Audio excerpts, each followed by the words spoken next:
How did one woman's curiosity become the origin of every sickness, every war, and every ounce of suffering in human history? Was she a villain, or was she the ultimate victim in a divine act of revenge? Welcome back to our channel, where we explore the greatest mythology stories ever told. Today, we look into the ancient and terrifying origin of all the world's evils, and the one small thing that makes them bearable. Ladies and gentlemen, as it is, today we are opening Pandora's box. Before Pandora was created, humanity existed in an era known to the ancient Greek poets as the Golden Age. This period, which occurred under the reign of the Titan Cronus, was the first and most perfect of the 5 ages of man described by the 8th century BCE poet Hesiod. It was an age of complete harmony, a time when mortals lived lives that were in many respects equal to those of the gods themselves. To understand the magnitude of the disaster Pandora would cause, one must first explore the specifics of this lost paradise. Life during the Golden Age was defined by effortless abundance. The earth itself was a willing and generous provider, yielding all that was necessary for life without any need for human labor. There was no agriculture. Men did not have to plow fields, sow seeds, or tend to crops. The fertile soil spontaneously produced grains, fruits, and vegetables in vast quantities, more than enough to feed everyone. The poet Ovid, in his Metamorphoses, elaborates on this natural bounty, describing rivers that flowed with pure milk and sweet nectar, and honey that dripped directly from the leaves of oak trees. Hunger and famine were concepts that did not exist. The climate was an eternal spring, with no harsh winters or scorching summers, creating a perfect environment for this unending prosperity. The men who populated this age were a creation of the Titans. They were physically perfect beings who were immune to the ravages of time and disease. Sickness and physical ailments were completely unknown, and men retained their youthful appearance and vigor throughout their exceptionally long lives. The process of aging, as we know it, with its associated weakness and decay, did not affect them. Their minds were equally untroubled. Hesiod, in his poem Works and Days, states they lived, remote and free from ills and hard toil and heavy sickness. They experienced no anxiety, no stress, and no mental anguish. Their hearts were perpetually at ease. Even death was different in the Golden Age. It was not a dreaded or painful event. When a person's time on Earth was complete, they did not suffer a grim or agonizing end. Instead, they would simply fall into a deep and peaceful sleep, passing from existence without pain or fear. Following their death, their souls did not depart to a dreary underworld.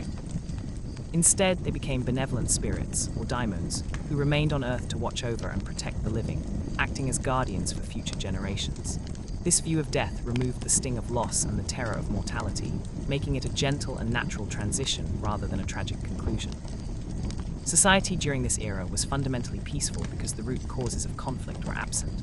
There were no wars, no disputes, and no violence of any kind. The concept of property was non-existent. Because the earth provided everything in superabundance, there was no need to claim ownership over land, resources, or even food. Everything was held in common, and the idea of hoarding wealth would have been incomprehensible. This lack of private property was a cornerstone of the age's peace, as it eliminated a primary source of envy, rivalry, and conflict. Men took only what they needed, secure in the knowledge that more would always be available. This communal existence fostered a deep sense of unity and shared identity, where the well-being of the group was inseparable from the well-being of the individual. Similarly, formal laws and systems of justice were unnecessary. Hesiod and other poets describe the men of the Golden Age as being naturally just and virtuous. They did not require external rules or the threat of punishment to behave correctly. Moral goodness was an intrinsic part of their being. This inner sense of right and wrong guided all their interactions, preventing the emergence of crime, deceit, or social disorder. The absence of courts, judges, and penalties highlights the profound innocence of this first race of humanity. Their relationship with the divine was direct and unfiltered. During the reign of Cronus, mortals lived among the gods, who were not distant, wrathful figures but present and benevolent guides. Festivals and offerings were made out of genuine love and reverence, not out of fear or a desire to appease angry deities. This proximity to the divine infused their lives with a sense of sacredness and purpose. The world was not a secular space separate from the gods. It was a single, unified cosmos where mortals and immortals coexisted in a state of grace.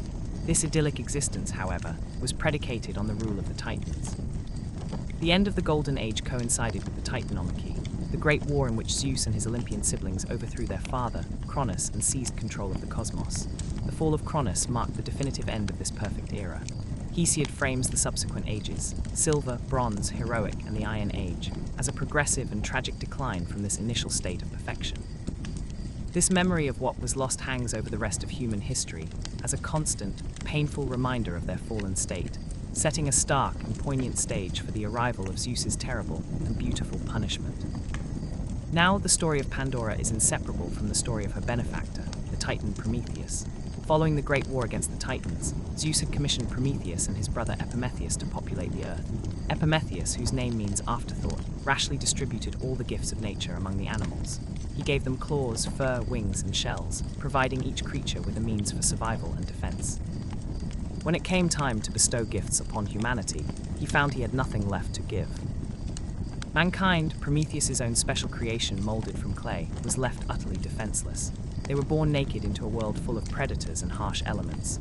They had intelligence, a spark of the divine that Prometheus had instilled in them, yet they lacked any physical advantages. They shivered in caves, hunted by beasts they could not fight, and stalked by a cold they could not conquer. Prometheus looked upon his children with immense pity. He saw their potential for greatness, their capacity for reason and art, but he also saw that they would perish before they ever had a chance to flourish. They needed a tool, a weapon, an advantage that would lift them from their precarious position at the bottom of the food chain. They needed a power that belonged only to the gods. They needed fire. Fire was the exclusive property of the Olympians, a symbol of their power and dominion over the cosmos. It was the energy that fueled the forges of Hephaestus, the light that illuminated the halls of Olympus, and the essence of divine might. For mortals, fire meant civilization itself. It would provide warmth against the killing cold of winter. It would bring light to the terrifying darkness of night, keeping nocturnal predators at bay. It would allow them to cook their food, a crucial step that separated them from beasts and made their meals more nutritious. With fire, they could forge metal into tools and weapons, enabling them to hunt, build, and defend themselves. It was the key to technology, to community, and to survival. Zeus knew this perfectly well. The new king of the gods, having only recently secured his throne after a brutal 10-year war with the Titans, was deeply suspicious of any potential challenge to his authority. He understood that giving fire to humanity would elevate them. It would empower them, make them less dependent on the gods, and give them a measure of control over their own destiny. In Zeus's eyes, this was a dangerous step toward rebellion. He viewed mortals as ephemeral creatures who should remain in their place, subservient and worshipful. He explicitly forbade any god from sharing the divine flame with them. The punishment for such a transgression was understood to be absolute and eternal. Prometheus was faced with a terrible choice. He was an ally of Zeus, a fellow Titan who had used his gift of foresight to side with the winning faction in the Great War. He knew Zeus's temperament, his capacity for unforgiving wrath, and the sheer power he wielded. To defy him was to invite a punishment beyond imagination, yet he could not stand by while his own creation suffered and died out. His name, meaning forethought, implies he was fully aware of the consequences of his actions. He likely foresaw his own horrific fate and the retaliatory curse Zeus would place upon mankind. He made a conscious, calculated decision. He chose to sacrifice himself for the future of humanity, accepting the personal cost to give his children the gift they needed to survive and thrive. His compassion for mankind outweighed his fear of the king of the gods. The theft had to be executed with perfect stealth. Prometheus planned his ascent to the heavens, knowing he had to retrieve the ember from the very home of the gods. Accounts vary on the exact source. Some say he stole it from the forge of Hephaestus on Mount Olympus, while others suggest he took it from the chariot of the sun god Helios as it passed close to the earth. The most enduring version, rooted in Hesiod's work, tells of him taking a spark from the sacred hearth of Olympus. To transport the flame without it being seen, he chose a clever vessel, the stalk of a giant fennel plant known as a narthex. This plant has a dry, woody exterior but contains a slow-burning, flammable pith inside. It was the perfect natural container for smuggling a live coal.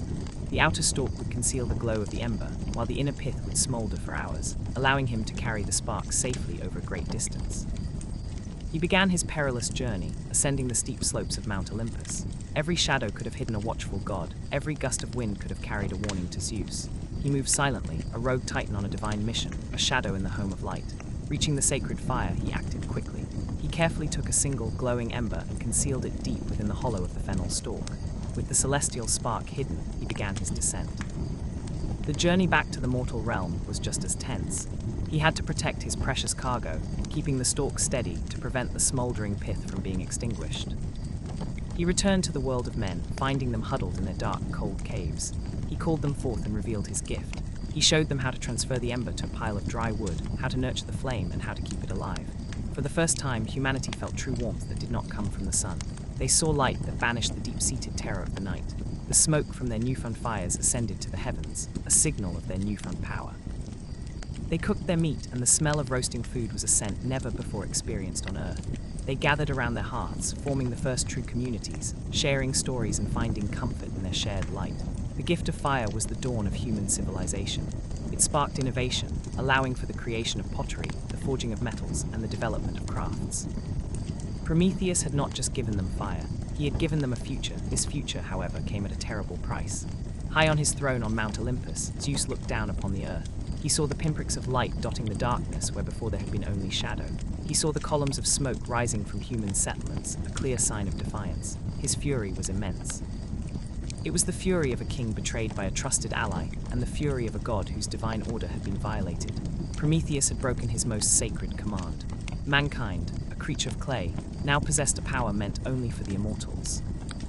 Zeus's mind turned immediately to vengeance, a punishment that would be twofold. One fate was reserved for the thief himself, a torment designed to be as endless as his own immortality. The other was for the recipients of the stolen gift. Zeus decided that humanity, for accepting the fire, would receive a gift of their own. It would be a beautiful, irresistible, and utterly ruinous gift, designed to introduce suffering and misery into their lives forever. He would create a beautiful evil, a Kalon-Kaken, to counteract the blessing of fire. He would create the first woman, Pandora. To create Pandora, Zeus initiated a plan of exquisite and terrible retribution. He summoned Hephaestus, the master craftsman of the gods. Hephaestus was the lame god of the forge whose unparalleled skill with fire and metal had fashioned the thunderbolts of Zeus and the palaces of Olympus. Zeus issued a command that was precise. Hephaestus was to take a portion of the earth, mix it with water, and mold this clay into the form of the first woman. The raw materials were significant. Earth represented mortality and the physical body. Water symbolized life and adaptability. Hephaestus was instructed to give this creation a human voice and a strength befitting a mortal. Her form was not to be merely human. It was to be shaped in the likeness of the immortal goddesses themselves, a breathtaking vision of divine beauty made flesh. Hephaestus obeyed. In the fiery heart of his forge, he worked the clay with his powerful hands. He was a creator of weapons and armor, automatons and wonders. This creation was different. It was alive. He molded her limbs with perfect symmetry. He shaped a face of such beauty that it would cause awe and longing in all who saw it. Her form was a masterpiece of divine artistry, a living statue more perfect than any sculpture. Hephaestus gave her the name Pandora, which means the all-gifted, because she was to be a composite creation endowed by the entire Olympian pantheon. Her existence was a testament to his skill, yet the purpose behind her creation was rooted in Zeus's cold fury. She was designed from her very conception as a Kalon-Kaken, a beautiful evil. Her beauty was the bait, evil was the purpose. Once the physical form was complete, the gods were gathered to bestow their gifts. This was not an act of celebration. It was the careful and deliberate arming of a living weapon. Each god contributed a specific quality, layering attributes that would make Pandora irresistible yet treacherous. The process was a divine assembly line for crafting a catastrophe. Athene, the grey-eyed goddess of wisdom and craft, was the first to contribute. She approached the newly formed woman and began to dress her. She girdled her waist and draped her in silvery white robes. The fabric was so fine it seemed woven from moonlight, a garment fit for a goddess. This clothing was a symbol of civilization and status. It separated Pandora from the wildness of nature and marked her as a being of culture. Athene then placed an intricately embroidered veil over Pandora's head, a covering that hinted at mystery and hidden depths. The veil was a work of art in itself, depicting scenes that mesmerized the eye. Upon her head, Athene set a golden crown. This crown was another of Hephaestus's creations, a magnificent diadem fashioned with incredible skill. It was embossed with images of all the creatures that live on land and in the sea, a stunning display of the world's fauna. The crown itself radiated a powerful allure. Athene's gifts were not limited to adornment. As the goddess of crafts, she taught Pandora the domestic arts. She instructed her in the skill of needlework and the art of weaving on the loom. This knowledge was a cornerstone of female virtue and industry in ancient Greek society. It represented a woman's contribution to the household and the creation of social fabric. This gift made Pandora proficient in the essential tasks of a civilized woman. It also subtly introduced the idea of toil into the world, a concept unknown during the Golden Age. The very act of weaving, of creating something through labor, was a precursor to the life of hardship she would bring. Next came Aphrodite, the golden goddess of love and beauty. Her contribution was perhaps the most potent and dangerous. She bestowed upon Pandora an overwhelming grace and charm. She poured desire into her being, making her the living embodiment of sexual attraction. This was not just physical beauty. It was an aura of irresistible allure that would provoke intense longing in the hearts of mortal men. Aphrodite's gift ensured that Pandora would be an object of constant fascination and passion. She would inspire a desire so powerful it could drive men to distraction, conflict, and ruin. This gift was a double-edged sword. It made Pandora captivating. It also introduced the powerful and often chaotic force of Eros into the human world. The Graces known as the Charites also attended Pandora. They were the goddesses of charm, beauty, and creativity who were attendants of Aphrodite. They adorned Pandora's body with golden necklaces and other fine jewelry, enhancing the divine beauty Hephaestus had already given her. Persuasion, a powerful goddess named Pytho who often accompanied Aphrodite, placed more necklaces upon her skin. These additions amplified her enchanting presence, making it impossible to look away from her. Then came Hermes, the messenger god, the trickster, the patron of thieves and liars. His gifts were the hidden poison within the beautiful package. Zeus had instructed him carefully. Hermes was to implant in Pandora a shameless mind and a deceitful nature. This was the core of Zeus's trap. The shameless mind, the kunios nous or mind of a dog as it is in Hesiod's Greek, meant she would be bold, impudent, and without moral restraint. She would not be bound by guilt or a sense of right and wrong in her actions. The deceitful nature meant her words and intentions could not be trusted. Hermes gave her the gift of lies, the ability to speak falsehoods with the conviction of truth. He endowed her with cunning thoughts and a duplicitous heart. Her beautiful exterior now concealed a mind programmed for treachery. The combination of these gifts was devastatingly effective. Her divine beauty and grace would draw men to her. Her skills in weaving would make her seem like a pillar of civilized life. Her shameless and deceitful mind would then allow her to act as an agent of chaos from within their own homes. She was a perfect Trojan horse, a gift that mortals would welcome with open arms, blind to the destruction it was designed to cause.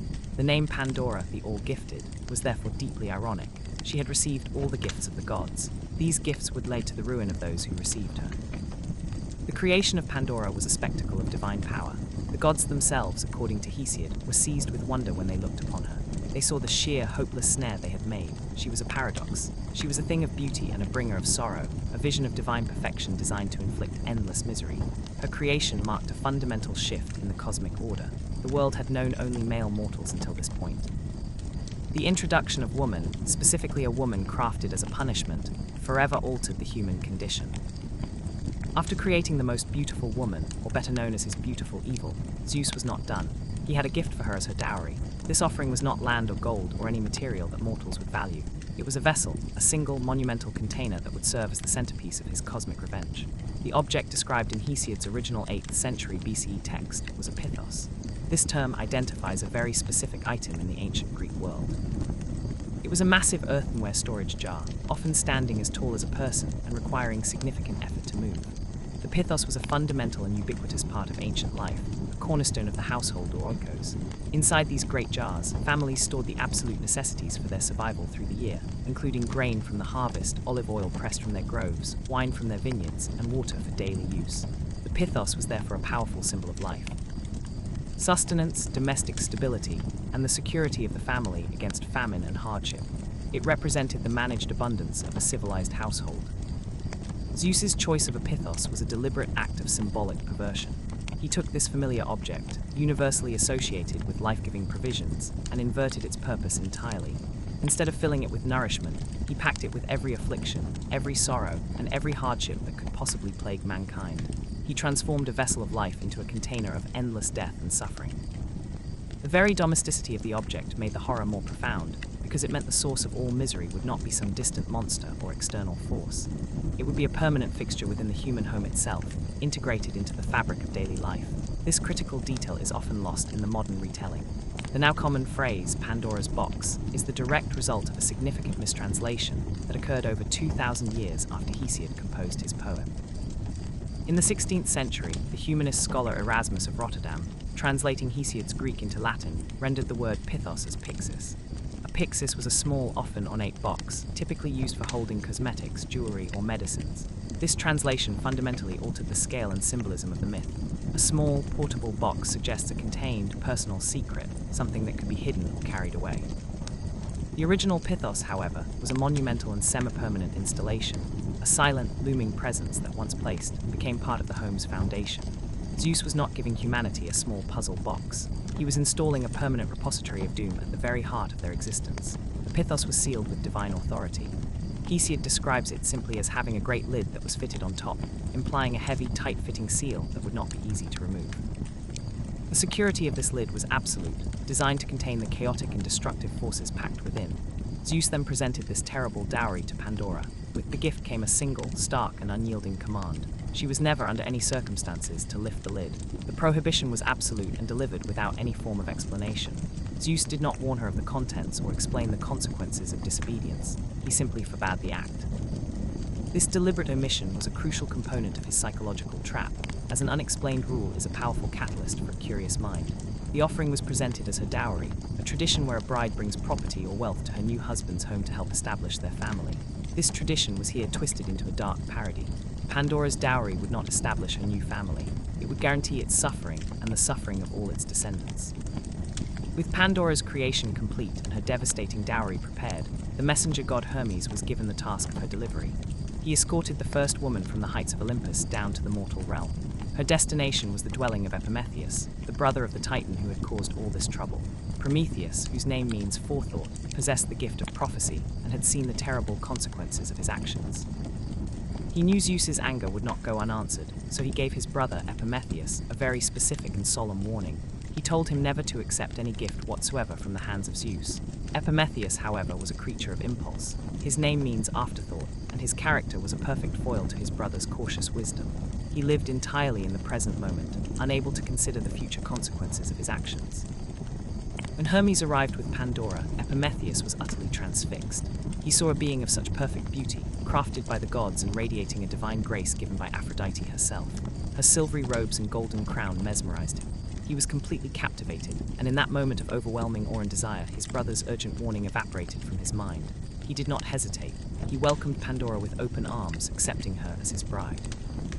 In accepting her, he also accepted the dowry that she brought. He allowed the great, sealed Pythos to be brought into his home, and with that single act of thoughtless acceptance, the instrument of humanity's ruin was successfully installed in the heart of the mortal world. For a brief final period, the world continued as it had for ages. The idyllic state of existence, the last echo of the Golden Age, persisted. Humanity lived in a world utterly devoid of hardship. There was no need for agriculture, as the fertile earth provided all food without labor. There was no disease or sickness, so bodies remained strong and youthful for incredibly long lifespans. There was no violence, greed, or conflict. There was no fear. Life was a long, unbroken stretch of peaceful contentment. The arrival of Pandora and her sealed jar was the only element out of place in this paradise. The Pythos sat in their home, a massive, silent, and alien object in a world that had no concept of the evils it contained. This final period of tranquility serves in the myth as the last poignant moment of peace before the fall, a stark before that gives the after its devastating weight. This external peace was not mirrored within Pandora. Her internal world quickly descended into a state of torment. The divine gifts that constituted her very being began to clash in a relentless psychological war. The absolute and terrifying command of Zeus, the king of the gods, was a powerful force demanding her obedience. Yet another divine gift, the one implanted by Hermes, was equally powerful. The trickster god had given her a shameless mind and a deceitful nature, and along with them, he had instilled an insatiable, burning curiosity. This was not the idle wonder of a child. It was a divine compulsion, a restless, analytical, and obsessive need to know, to uncover, to understand what was hidden. This drive was as much a part of her as her beauty or her skill at the loom. The sealed Pythos became the singular focus of her existence. It was a constant, maddening presence. It dominated her thoughts during the day and haunted her dreams at night. Her mind, tool of divine intelligence, was now turned against her. She was trapped in an endless loop of unanswerable questions. What could possibly be inside? What treasure or horror was so significant that the king of the gods would both give it to her and forbid her from seeing it? The lack of any explanation was the cruelest part of the torture. An explained danger can be avoided, but an unknown mystery demands to be solved. She began to rationalize. This was her deceitful nature, another gift from Hermes, now working internally. Perhaps Zeus was merely testing her obedience, and a great reward waited inside. Perhaps the prohibition was not meant to be permanent.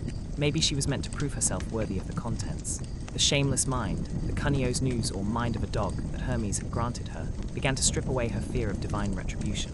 This aspect of her character made her bold and audacious. It allowed her to question the motives of a god and to prioritize her own overwhelming desires above a divine command. It eroded the sense of guilt and fear that would have paralyzed a normal mortal, allowing her to seriously contemplate the act of defiance. Her obsession manifested physically. She found herself packing around the jar for hours, her eyes tracing its shape, her hands hovering over the sealed lid. She lost her appetite. She could not find rest, her nights filled with vivid, frustrating dreams of opening the jar. She was the first living being on Earth to experience anxiety, obsession, and the profound pain of mental conflict. The perfect, peaceful world around her became a kind of torture chamber, its silence amplifying the deafening noise of her own thoughts. She would try to immerse herself in her work, sitting at her loom and weaving complex patterns with the skill Athene had given her. But even as her hands worked, her mind was elsewhere. Her gaze would invariably drift across the room to the massive, silent shape of the Pythos. The jar itself seemed to take on a life of its own in her obsessed mind. It ceased to be an inanimate object. It felt like an active antagonist, a silent tormentor. She imagined it humming with a secret energy. She imagined it calling to her, whispering promises of revealed secrets and resolved tension. The pressure to open it grew from a nagging thought into an overwhelming physical and psychological imperative. She felt that if she did not know what was inside, she would be utterly destroyed by the not knowing. This was the terrible perfection of Zeus's plan. The punishment was not just the swarm of evils waiting inside the Pythos. The primary punishment was Pandora herself. He had created a being with an unstoppable curiosity and placed her in a room with an immovable mystery. The outcome was inevitable. When curiosity finally won and Pandora opened the jar, the irreversible decision was made, marking the definitive end of humanity's age of innocence and sealing its fate to a future defined by suffering. The climactic moment was not swift. It was a drawn-out sequence of actions, each heavy with the weight of cosmic consequence. Pandora, having succumbed to the relentless, divinely implanted compulsion that had tormented her since her arrival, approached the great Pythos. Her movements were a mixture of dreamlike inevitability and sharp, agonizing awareness. The ambient sounds of the perfect world, the gentle breezes and distant birdsong, seemed to fall away into a profound and expectant silence. Her heart hammered against her ribs, a frantic rhythm in a world that had never before known fear. She knelt before the monumental vessel. It was a silent, imposing monolith in the center of her home, a constant reminder of the single prohibition that governed her existence. Her fingers, trembling, made contact with the cool clay of the heavy lid. The seal, divinely wrought, did not yield easily. It was designed to contain a universe of horrors, and it resisted her with a stubborn, physical finality. It took the entirety of her strength to break the seal. The sound that followed was the first truly ugly noise in creation, a grating, tearing shriek as the divine protection gave way. A faint, almost imperceptible shift in the air pressure occurred, a cosmic exhalation as the vacuum-sealed horrors within were disturbed. With the seal broken, she gripped the edges of the massive lid. It was immensely heavy, a slab of fired earth that felt weighted with the gravity of her transgression. She strained, her muscles protesting, and slowly, inch by agonizing inch, she began to lift it. The moment the lid was raised high enough to create a significant opening, the contents burst forth. It was not a visible swarm of monsters or demons, but something far more insidious. It was an invisible, ethereal plague, a torrent of malevolent spirits and abstract concepts given form and purpose. These were the Kak, the personified evils of the world, and they rushed out of the jar in a chaotic, silent, screaming mass. They did not fly like bats or insects, but poured out like a foul, colorless gas, a spiritual pestilence that immediately began to spread across the globe, carried on the winds to every corner of the inhabited world. The clear, bright air of the Golden Age was instantly tainted by their passage. First came the onslaught of physical decay that included disease and sickness. The first and most rapacious of the evils to escape were the Nos, the spirits of disease and sickness. They were a vanguard of physical corruption, a silent army whose only purpose was to dismantle the perfect health that humanity had enjoyed since its creation. In the world before this moment, the human body was a flawless vessel. It did not age in the modern sense of decay. It was immune to infection, impervious to pain, and untouched by any form of physical ailment. People lived for centuries in a state of perpetual, vigorous health. The release of the Nosso brought an immediate and catastrophic end to this biological paradise. These spirits, invisible and intangible, swept into the bodies of unsuspecting mortals. The first man to be afflicted was perhaps working in a field that now, for the first time, required tending. Suddenly, a racking cough seized him, a violent, involuntary spasm that tore at his lungs. He collapsed, his body convulsing with the first-ever fever, his skin burning with an internal fire he could not comprehend. His companions, who had never witnessed such a thing, could only look on in confusion and terror. Elsewhere, a woman felt a sharp, stabbing pain in her abdomen, a novel sensation of agony that had no external cause. Children who had only known joyful play suddenly grew listless, their bodies weakened by mysterious maladies that drained their strength. The Nosso were not a single entity, but a legion, each spirit representing a different form of physical decay. There was the spirit of plague, which would move silently from one person to another, leaving a trail of death and contagion. Fevers burned through communities. Wasting sicknesses caused bodies to wither away. Cancers, the silent, internal betrayals of the flesh, began their slow, hidden work. Every system of the human body was now a potential battleground. The skin erupted in boils and rashes. The joints swelled with arthritis, a new and excruciating pain with every movement. The mind itself was not spared, as spirits of madness and epilepsy were unleashed, causing seizures and shattering the clarity of thought. The world was fundamentally and irrevocably altered. The concept of physical vulnerability was introduced. For the first time, humans felt fear for their bodies. They saw their loved ones suffer and die in agony, a stark contrast to the peaceful, sleep-like passing of the Golden Age. This new reality of sickness created a cascade of social consequences. The sick were often isolated, feared as carriers of an unseen poison. The first primitive healers and physicians emerged, desperately trying to understand and combat these new afflictions with herbs and rituals, but their efforts were largely futile against the divinely unleashed plagues. Mortality was no longer a distant, peaceful transition. It was now a terrifying and often painful spectre that haunted every moment of human existence. The body was no longer a perfect temple, but a fragile temporary vessel, constantly under assault from an invisible army of diseases. Then came the curse of labor, and with that hunger, poverty, and toil. Immediately following the spirits of physical decay came a second wave of evils, this time attacking the very foundations of human survival and societal harmony.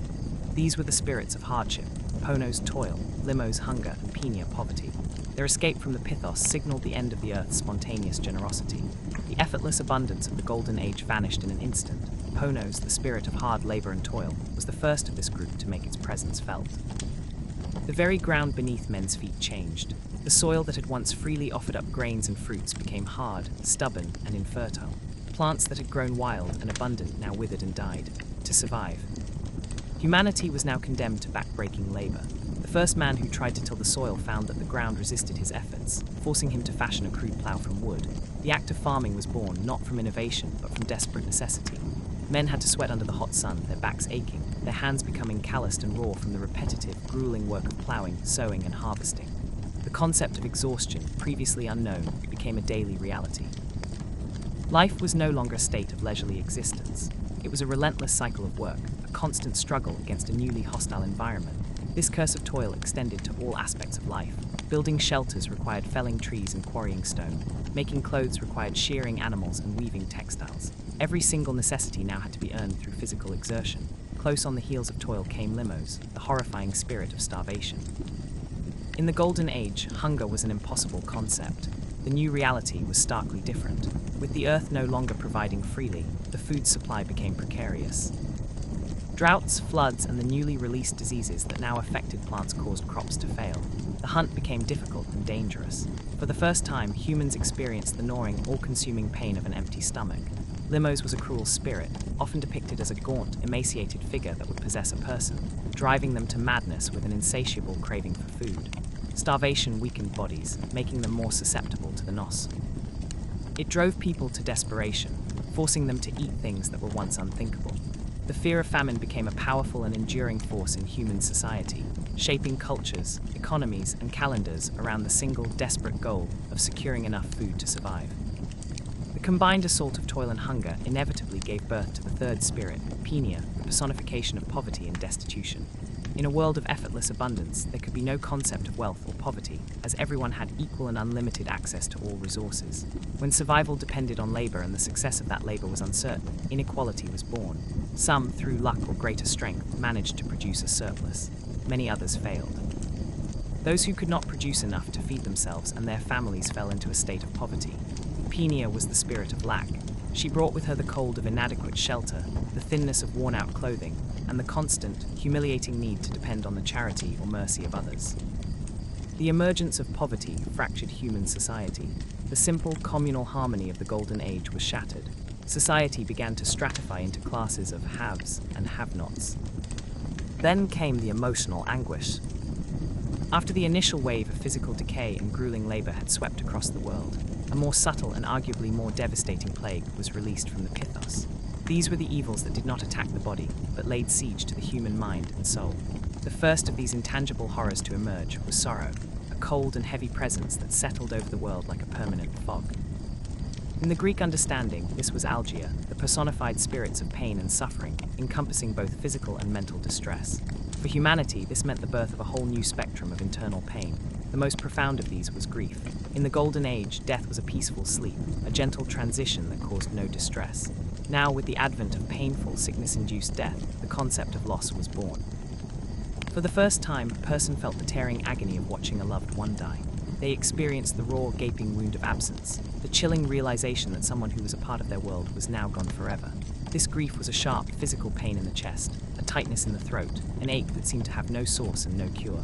It manifested as weeping, a new and startling expression of overwhelming sadness. Sorrow was not limited to the grief of bereavement. It was a multifaceted misery. It was the pain of regret, the gnawing feeling of what might have been. It was the despair that came with failure, the crushing weight of seeing one's hard labor come to nothing. It was the loneliness of isolation, the ache of being misunderstood or abandoned. These spirits of sorrow flew silently into the hearts of men and women, planting seeds of melancholy that would grow into a permanent part of the human condition. The world that was once bright and simple was now colored by shades of sadness. Joy was no longer a constant state, but a fleeting visitor, always shadowed by the knowledge that sorrow could return at any moment. This new reality of emotional pain created a need for comfort and condolence, leading to the development of funerary rites, mourning rituals, and artistic expressions like dirges and laments, all attempts to process and endure the unprecedented burden of a broken heart. Then came the corruption of the soul, which involved greed, envy, and hatred. While sorrow and grief attacked the individual's inner peace, the next wave of evils to fly from the jar targeted the very fabric of society. These were the spirits that poisoned human relationships, turning harmony into discord and trust into suspicion. They were the forces of social decay, and their arrival marked the end of humanity's communal innocence. First among these was pleonexia, the spirit of greed and avarice. In a world where all things were held in common and resources were infinite, greed could not exist. The introduction of poverty and scarcity created the fertile ground in which this vice could take root.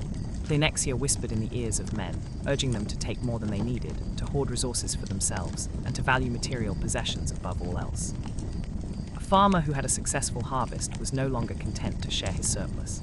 He began to see it as his own, a source of power and security. This desire for more was insatiable. It drove men to exploit one another, to charge exorbitant prices for food in times of famine, and to see their neighbors not as partners but as competitors for a limited pool of resources. Greed dissolved the bonds of community, replacing them with a new and brutal calculus of personal gain. Flowing directly from greed was Phthonus, the sinister spirit of envy and jealousy. Once one person had more than another, envy was born. A person looked at their neighbor's larger field, their stronger livestock, their finer clothes, and felt a bitter, corrosive resentment. Phthonus was a poison that soured the heart, turning admiration into malice. It made people begrudge the good fortune of others and secretly wish for their failure. This spirit was particularly destructive because it created conflict where there was none. It could turn lifelong friends into bitter rivals over trivial matters. Envy created a constant, low-level state of social anxiety, a need to keep up with others, and a deep-seated insecurity that could only be soothed by acquiring more or by seeing others brought low. The open, trusting interactions of the Golden Age were replaced by guarded conversations, suspicious glances, and the constant, secret evaluation of one's own status relative to others. The toxic combination of greed and envy provided the perfect fuel for the most destructive social evil of all, mysios, the spirit of hatred. Hatred was the active, malevolent expression of the resentments that greed and envy had fostered. It transformed the quiet bitterness of envy into a burning desire to harm. Hatred allowed a person to dehumanize another, to see them not as a fellow human being, but as an obstacle, an enemy, a thing to be destroyed. This spirit flew into the hearts of men and women, turning disputes over land into bloody feuds that could last for generations. It turned minor insults into justifications for brutal violence. It allowed for the concepts of us and them to form, creating the tribal divisions that would lead to organized conflict. Trust, the very bedrock of a functioning society, was completely eroded. Every interaction was now potentially a transaction, every neighbor a potential rival, and every stranger a potential threat. The human soul, once pure and communal, was now corrupted, divided against itself, and primed for violence. Then came the birth of violence that included war and strife. The final horrors to pour from the Pythos in this wave were the logical and terrifying culmination of all the social evils that had come before. They were the spirits of physical conflict, the agents of organized destruction. Their release marked the absolute end of peace on Earth. Leading this charge was Eris, the goddess of strife and discord. She was not a spirit of open battle, but of the insidious process that leads to it. Eris thrived on competition, argument, and rivalry. She would whisper in the ears of kings, inciting disputes over borders and resources. She would sow discord within families, turning brothers against each other. Her presence ensured that no peace could be lasting. She was the grit in the gears of society, the constant source of friction that could escalate any minor disagreement into a major conflict. Following in her wake were her children, the agents of open warfare. Among them were the Makai, the spirits of battles and combat. There was Polymos, the personification of war itself. With their release, humanity was plunged into a new and horrific reality. The simple, peaceful communities of the past were replaced by fortified cities with high walls, built not out of pride but out of fear. The first weapons were forged. Men who were once farmers and poets now became soldiers, their bodies trained for the singular purpose of killing other men. The first war was a horrifying spectacle. The sounds of battle, the clash of bronze on shields, the screams of the wounded and dying, were a brutal new symphony that replaced the quiet harmony of the Golden Age. The ground became soaked with human blood. The social order was completely upended. Violence became a legitimate tool of state policy. Kings and warlords rose to power, their authority based not on wisdom, but on their ability to command armies and conquer their neighbors.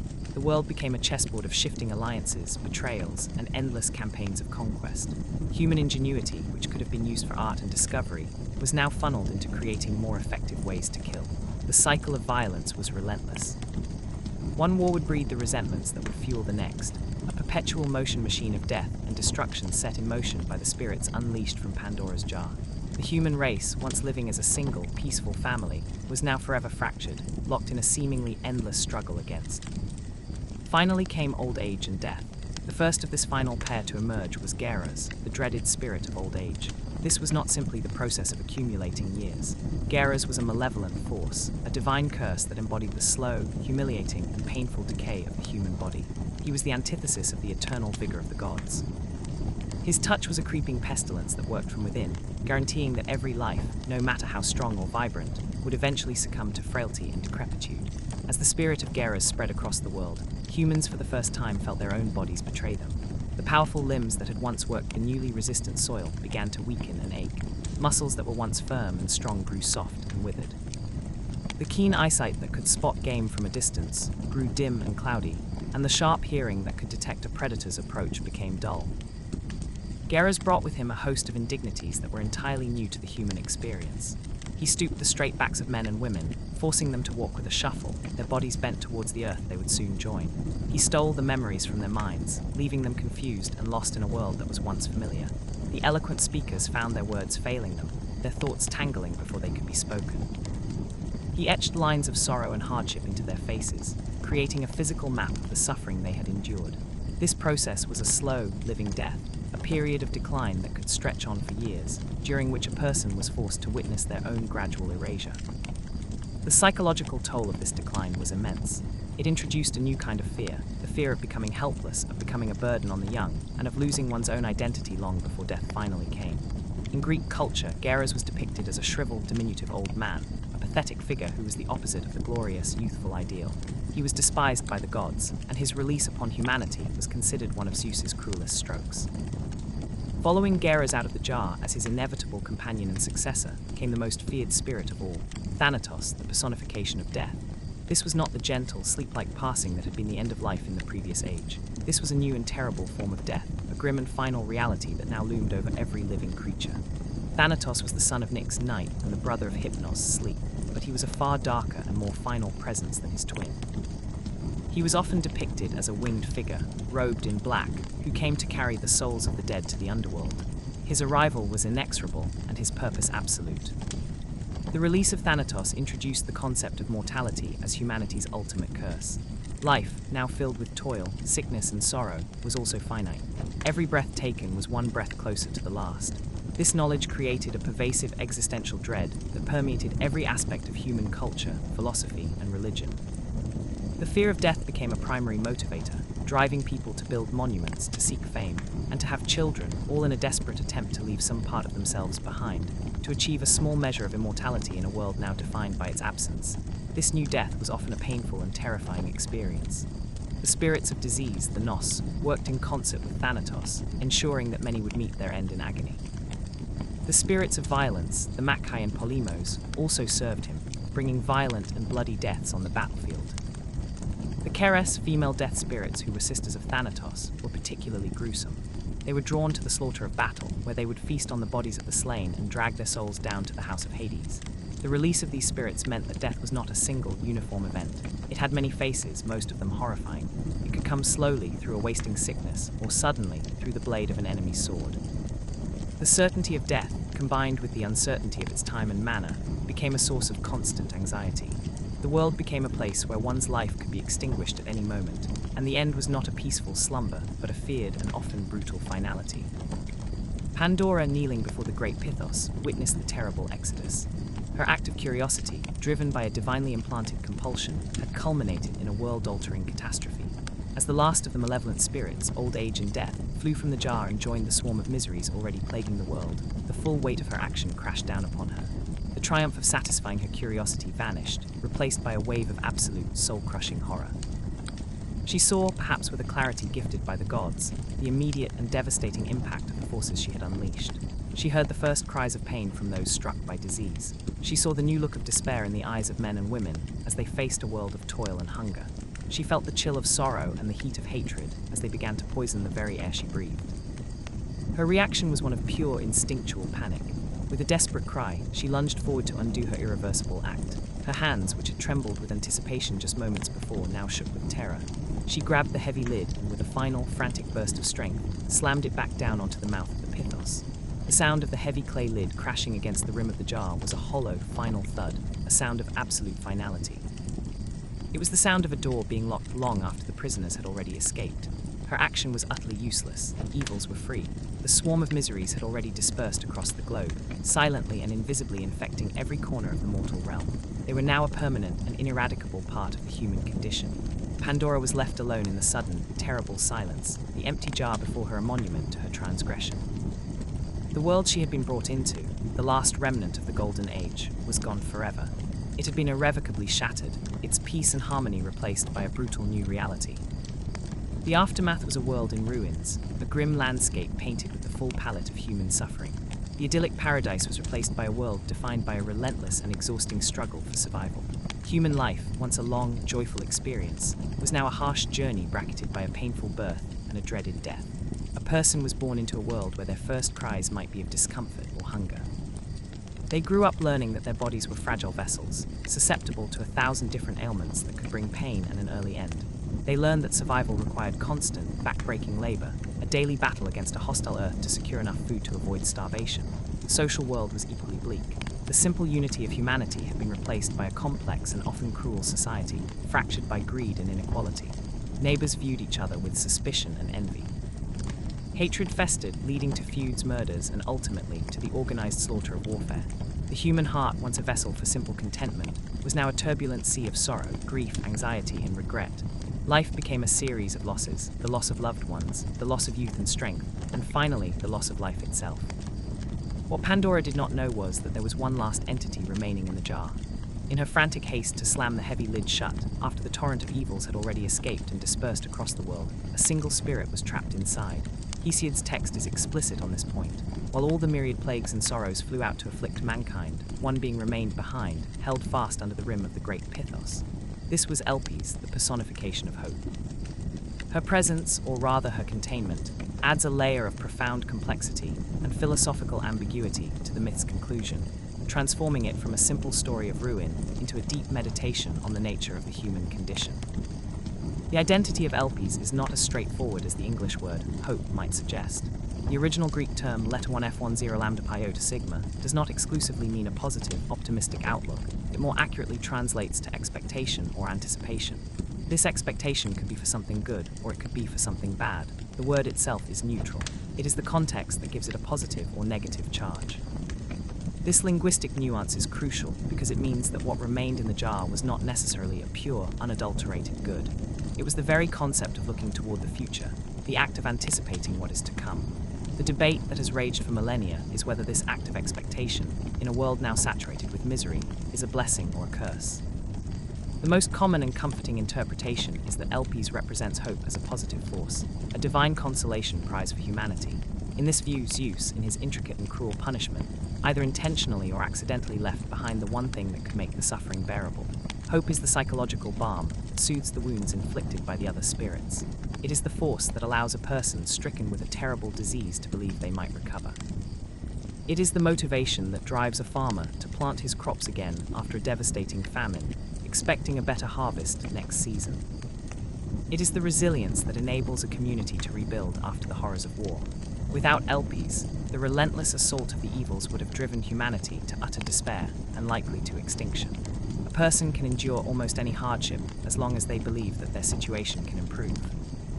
Hope in this reading is the essential fuel for human survival and perseverance. It is the small, flickering candle in the overwhelming darkness, a testament to the endurance of the human spirit. It allows mortals to find meaning in their suffering and to continue striving for a better future, no matter how bleak the present. This interpretation sees Pandora's final, frantic action of slamming the lid not as a failure, but as an unintentional act of salvation. By trapping hope inside the jar, she did not prevent it from reaching humanity. Instead, she kept it safe. Some scholars have argued that had Elpis flown out with the other spirits, she would have been as fleeting and distant as they were. By being contained within the Pythos, a domestic object that remains in the human home, hope is always present and accessible. It is something that humans can draw upon from within their own lives, a resource that was not scattered to the winds but remains a constant and contained presence. In this view, Pandora's final act, born of terror, was the single most important act for the long-term survival of the human race. There is, however, a much darker and more cynical interpretation of Elpis' role in the myth, a view most famously and forcefully articulated by the 19th century German philosopher Friedrich Nietzsche. In his work Human, All Too Human, Nietzsche argues that hope is, in fact, the most malicious evil of all. He posits that Zeus deliberately left hope behind in the jar as the final, cruelest twist of his punishment. From this perspective, the other evils, such as disease, poverty, and war, cause direct and honest suffering. They are what they are. Hope, however, is a deception. It is an illusion that prevents humanity from accepting the grim reality of its situation. Nietzsche's argument is that if humans were without hope, they would see their suffering for what it is, a permanent and inescapable part of their existence. This clear-eyed acceptance of their fate could lead to a kind of tragic peace, a resignation that ends the torment of struggle. Hope, however, prevents this. It constantly dangles the possibility of a better future, a potential escape from suffering that, in the grand scheme of the myth, is never meant to come. By clinging to this empty expectation, humanity is tricked into prolonging its own torment. A person suffering from a terminal illness is given the false hope of a cure, extending their agony. A society trapped in a cycle of poverty and violence is given the false hope of a utopian future, preventing them from making the radical changes that a true acceptance of their desperate situation might engender. In this view, hope is not a comfort, it is a leash. It keeps humanity struggling, striving, and suffering, preventing them from ever finding the peace of surrender. It is the last and most sophisticated of Zeus's tortures, a psychological chain that ensures the punishment never truly ends. This darker reading gains weight when considering that Elpis was in the jar of evils in the first place. If she was a pure good, why was she imprisoned alongside plague, war, and death? Her presence among the Kakoi suggests she is one of them, merely a different and more insidious brand of evil. Some ancient Greek writers seem to share this ambivalence. The poet Theognis of Megara, for example, wrote that hope is the only good god remaining among mankind, but other passages in Greek literature treat Elpis as a source of foolish delusion. The tragedians in particular often depicted characters whose hope for a positive outcome leads them directly to their doom. Their refusal to accept their fate, fueled by hope, is a core component of their tragic flaw. The myth itself does not provide a definitive answer. Hesiod's text simply states that Elpis remained inside. It does not pass judgment on whether this was a good or a bad thing. This ambiguity is perhaps the most profound aspect of the myth. It forces the audience to confront the dual nature of hope itself. Hope is undeniably a powerful tool for survival, a psychological necessity that has allowed humanity to endure unimaginable hardships. At the same time, it can be a source of profound disappointment and a barrier to accepting reality. The myth does not resolve this paradox, it simply presents it. The containment of Elpis within the jar can also be seen as a metaphor for the internal nature of hope. Unlike the external afflictions that attack humanity from the outside, hope is something that resides within. It is a resource that must be cultivated and protected. The act of slamming the lid can be interpreted as the human act of turning inward, of finding a source of strength and endurance within oneself when the external world has become a landscape of suffering. The evils roam free, but hope remains in our homes, in our communities, and ultimately within our own hearts. It is the one part of the divine order, good or bad, that we retain a measure of control over.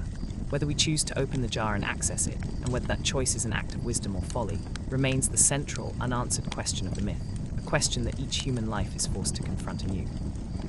In modern day, we look at Pandora's story as a complex narrative that not only serves as an ancient explanation for the presence of suffering in a divine cosmos, but also reflects the deep-rooted misogyny embedded within classical mythology. The myth functions as a theodicy, an attempt to justify the existence of evil in a world created by gods who are ostensibly powerful, wise, and just. Pandora, the first woman in Greek mythology, embodies the scapegoated figure upon whom the burden of humanity's suffering is placed.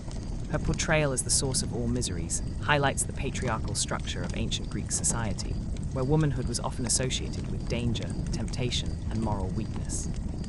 The creation of Pandora was designed as a kalon kaken, a beautiful evil, whose divine gifts masked a predetermined role as the vector for all human pain and suffering.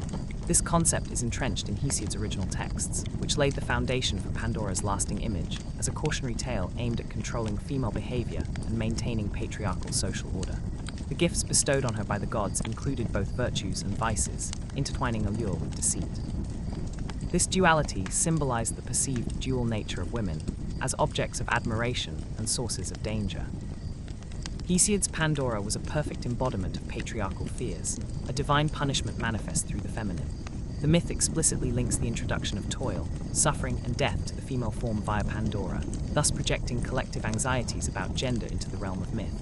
Her bound nature to curiosity and deception reflects a broader cultural narrative in which women were considered the originators of disorder requiring male governance. This symbolic scapegoating extended beyond mythology into legal, social, and cultural domains in ancient Greece, often influencing real-world attitudes towards women's roles and rights. Women were excluded from political life, subjected to strict social controls, and portrayed as the weaker sex in philosophical and literary works, echoing Pandora's mythic characterization. Feminist scholars have critically analyzed Pandora's myth as foundational to Western misogynistic thought. They argue that the narrative frames female curiosity and agency as inherently dangerous, thereby rationalizing oppression and exclusion. The myth has been revisited and reinterpreted in contemporary feminist discourse as a reflection of gendered power dynamics that persist to this day. Moving to present times, Pandora's story retains relevance chiefly through the idiom, opening Pandora's box, a term deeply embedded in modern vernacular. The phrase connotes the release of complex, uncontrollable, and often disastrous consequences tied to a seemingly innocuous action. Its survival in language underscores the myth's psychological and cultural potency. Politically, the idiom functions as a metaphorical warning against decisions or actions that could trigger unpredictable and cascading negative effects. For example, interventionist foreign policies are frequently characterized as opening Pandora's box, unleashing widespread instability and conflict beyond initial intentions.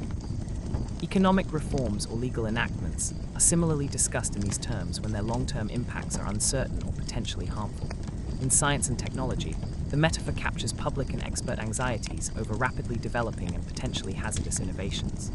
Issues surrounding artificial intelligence, genetic modification, climate engineering, and cybersecurity are regularly framed as challenges of opening Pandora's box. The metaphor expresses caution, recognizing the limitations of current understanding and control over these emerging domains. Popular culture also draws on this rich symbolic reservoir. Films, novels, and journalistic narratives invoke Pandora's box to heighten drama or signal the unleashing of uncontrollable forces. This widespread usage testifies to the myth's flexibility and enduring role in storytelling about risk, curiosity, and unintended consequences. The phrase's ubiquity points to a collective human recognition of the dangers implicit in certain types of knowledge or actions. It encapsulates an awareness of complex interdependencies, where minor triggers can precipitate disproportionate and irreversible outcomes. In conclusion, the myth of Pandora, while rooted in ancient patriarchal ideology and theodicy, has transcended its origins to become a vital cultural and linguistic tool. It symbolizes not only the origins of human suffering, but also the fundamental tensions between curiosity and control, hope and despair, and knowledge and its potential cost. And with that, our exploration of this foundational myth comes to a close. We hope you've enjoyed this journey into the story of Pandora. We also hope you have a great day or a restful night ahead. We appreciate you joining us and look forward to seeing you in our next video.